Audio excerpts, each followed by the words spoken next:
A challenging moment. I think one of the most challenging moments of my life happened in 1967. I was living down in Los Angeles, on the borders of Venice and Santa Monica.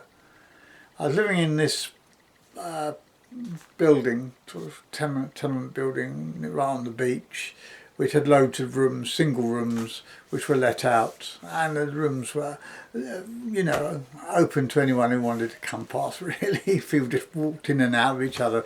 A really friendly house, and I loved being there. Anyway,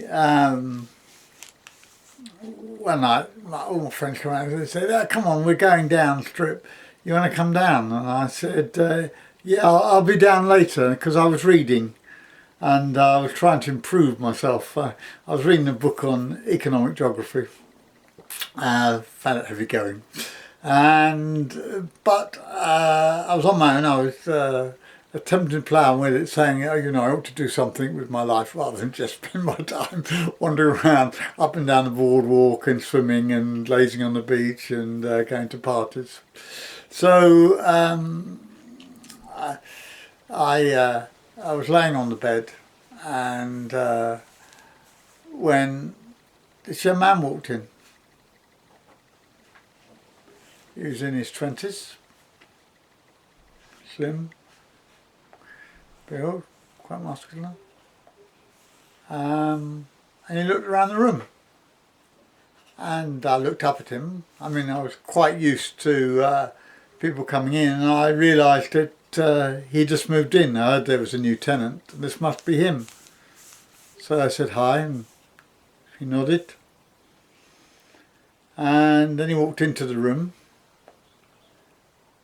And then I thought, wait a minute, there's something wrong here. I could tell by the communication that this wasn't really right. There was something really wrong. And he went over to the kitchen area and he picked up a can opener. One of those with the points at the end that you just dig into the can and you work around. And then took a chair and he placed it in the middle of the room and sat looking at me. And I thought to myself, Christ, this guy is a nutter. He's off his head. God, I was so scared. And I thought, this guy's going to kill me. That's what he's come for. He's come to kill me. I thought, whatever you do, I thought, don't move and act as normal as possible. Keep very calm. I said, because if you make a move, he's going to be all over you. And you won't stand a chance. So, I went, as he was quiet, I went back and pretended to read, going over the same lines and then flicking over a page. I felt so dreadful. I didn't know what to do other than just keep calm. And then he started talking to me. He said, I've been in wars. So I've been in Vietnam. I said, yeah, I gathered you were a vet. He said, yeah. He said, I fooled them. I said, did you? He said, yeah, I fooled them. I acted crazy. I said, oh, really? Yeah. He said, just to get out.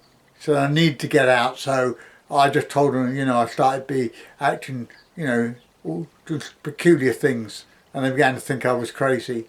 And they sent me to this hospital and they've given me all these drugs. And he said, now I'm out. But I'm not crazy. I fooled them. And I agreed and went back to my reading. And about every 10 minutes or so, he would then have another short conversation about military life, things he'd done, and, you know, where he'd been. But mainly, it was how he wasn't mentally ill, that he had fooled them. They thought he was mentally ill, but he wasn't. And I agreed. And each time I went back to my reading, and the time absolutely dragged, and I was absolutely petrified and wondered how long it was going to go on, and would he attack me, and what would I do if he attacked me? What could I do, and how would I handle him?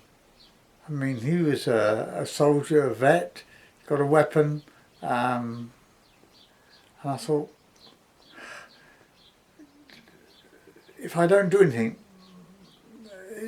that's the best answer, just to be normal. So not to even think about what I might do, just concentrate on being relaxed and calm and peaceful. And after, I suppose it must have been about 3/4 of an hour, not more, he suddenly stood up. Oh, God, I thought, this is it. But I continued looking at my book.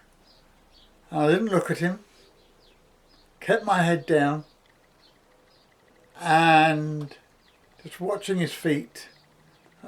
I cornered my eye and watched as he walked out the door. What a relief.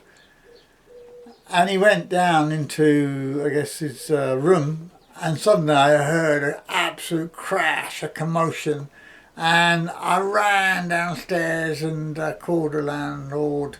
He called the police, and they sent a special squad round, a little van round, and with some burly guys, and he was just smashing up the place, and they just burst into the room, got hold of him, put him in a straitjacket. I finally got him in a straitjacket, and he was all over the place. He was completely off his rocker, and they dragged him down, and they put him in the van, and they took him away. And I sighed with such relief. And I walked down to go and meet my friends, and I thought to myself, my God, so lucky to be alive. And even today, that memory of all that time in that room with this nutter lives with me. Challenging? That's a challenge. Yes.